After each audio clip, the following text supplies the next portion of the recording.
शादी के 6 साल तक रानी ने पूरी कोशिश की कि दिनेश को बदला जाए, लेकिन फालतू का गुस्सा करना और बाद में रानी को भला बुरा कहना, ये मानो उसकी आदत बन गई थी।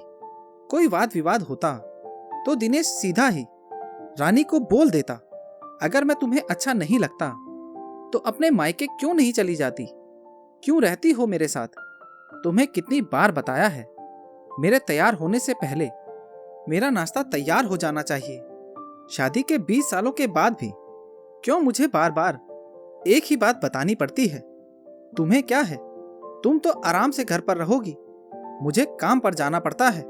तुम हो कि हमेशा बेवकूफों जैसी हरकत करती हो। अगर तुम यह जानबूझकर करती हो तो याद रखना, मुझसे बुरा कोई नहीं होगा।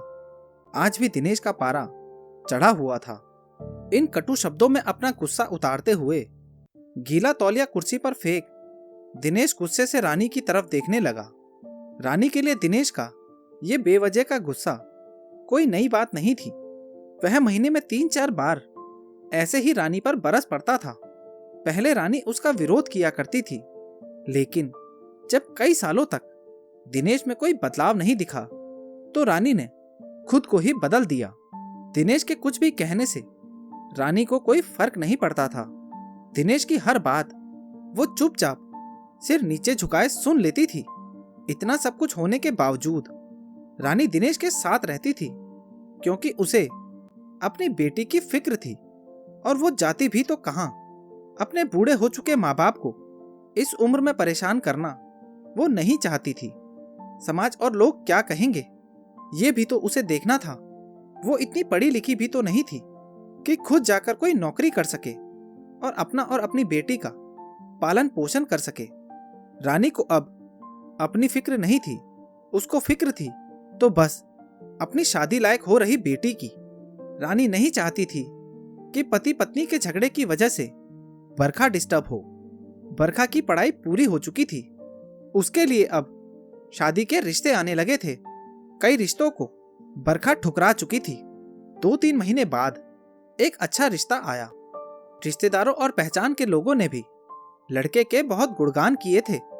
दिनेश एक शाम अपनी बेटी के पास बैठकर उसे बताने लगा, बरखा बहुत अच्छा लड़का है, पढ़ा लिखा है, बड़ा घर है, अच्छी नौकरी है। ऐसे रिश्ते बार बार नहीं आते बेटा, इस बार मना मत करना।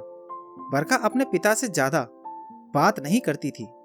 शायद डरती थी या शायद नफरत करती थी, लेकिन आज वो अपनी पूरी हिम्मत इकट्ठा कर बोली, मुझे अभी शादी नहीं करनी है पापा, मैं नौकरी करना चाहती हूँ, खुद अपने पैरों पर खड़ा होना चाहती हूँ। दिनेश बोला, हाँ तो उसमें क्या बड़ी बात है, मैंने लड़के से बात की है, वह तुम्हें किसी बात के लिए नहीं रोकेगा। तुम शादी के बाद भी नौकरी कर सकती हो, वो तुम्हें नौकरी के लिए परमिशन दे देगा। बरखा ने पूछा, मेरी नौकरी करना या ना करना उसकी परमिशन पर क्यों डिपेंड रहे पापा? दिनेश बोला, मैं कह रहा हूं ना, तुम्हें किसी भी चीज की कमी नहीं होगी वहां। ऐसे रिश्ते बार बार नहीं आते, इसे ठुकरा मत, बहुत खुश रहोगी तुम वहां। बरखा ने तंज कसते हुए कहा, पापा क्या मैं उतनी ही खुश रहूंगी जितनी मम्मी इस घर में खुश है? दिनेश गुस्से से आंखें बड़ी करते हुए बोला, आज तुम्हारी जबान कुछ ज्यादा नहीं चल रही? पापा मुझे शादी ही नहीं करनी, क्योंकि शादी के बाद अगर वह लड़का आपके जैसा निकला तो मैं क्या करूंगी? मुझे आपके जैसा जीवन साथी नहीं चाहिए जो बिना बात के मुझ पर हमेशा चिल्लाए। मुझे कुछ भी अपनी पसंद का लेना हो तो 10 बार सोचना पड़े, कहीं वो नाराज ना हो जाए। मेरी तबीयत कैसी भी हो उसे परवाह ना हो, रोटी थोड़ी सी मोटी बन जाए तो घर सर पर उठा ले, उसकी चेकबुक ना मिले तो भी मेरा ही दोष निकले, और हर छोटी मोटी बात पर मुझे मायके जाने के लिए कहे। बरखा ने अपना दिल खाली करते हुए पापा से सब कह दिया। दिनेश का गुस्सा 7वें आसमान पर था, लेकिन उसके मुख से एक शब्द नहीं फूट रहा था। वो बरखा की बातें सुन रहा था। बरखा उतना ही बोलकर चुप नहीं हुई। आज पहली बार वह अपने पापा के सामने इतना कुछ बोल रही थी। पापा, आपने माँ के साथ हमेशा गलत व्यवहार किया है। आप अपने ऑफिस का गुस्सा भी बिना सोचे समझे माँ पर उतार देते हैं। कभी इस बात की परवाह भी नहीं करते कि उन्हें कैसा लगता होगा। आपकी बातें सुन सुनकर माँ ने अपना स्वाभिमान खो दिया। दिनेश आज पहली बार अपने किए बर्तावों को महसूस कर पा रहा था। वो बस इतना ही बोल पाया, जो तुम्हारा मन है वो करो, मैं तो इतना बुरा हूं ना। बरखा ने दिनेश का हाथ पकड़ा और बोली, पापा, मुझे सिर्फ एक सवाल का जवाब दे दो। क्या आप चाहोगे कि मेरा पति आपके जैसा हो?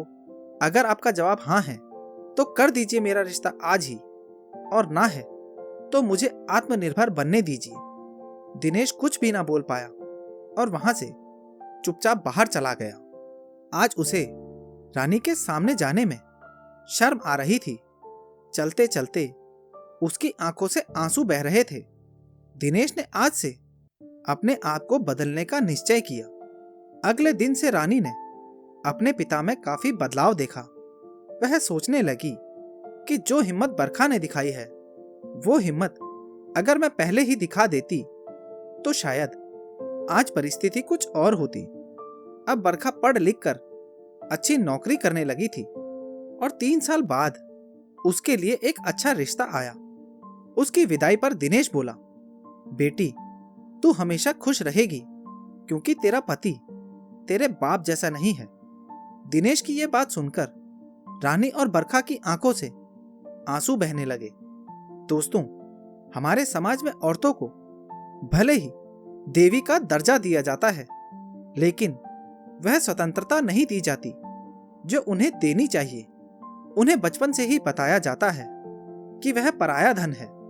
स्कूल से आने में देर हो जाए तो पिटाई मिलती है। मोबाइल पर बातें करते हुए दिख जाए या खिड़की से झांकते हुए दिख जाए तो शक किया जाता है। माँ बाप का घर तुम्हारा नहीं है, पति का घर ही तुम्हारा घर है। जीवन भर यह बातें बता बताकर उन्हें ससुराल भेज दिया जाता है और एक दिन किसी छोटे मोटे झगड़े में ससुराल वालों से उन्हें सुनना पड़ता है कि इस घर को छोड़ दो और मायके चली जाओ। अब आप ही बताओ, ऐसी स्त्रियों का सच्चा घर कौन सा होता है? आखिर वह किस घर को अपना कहे?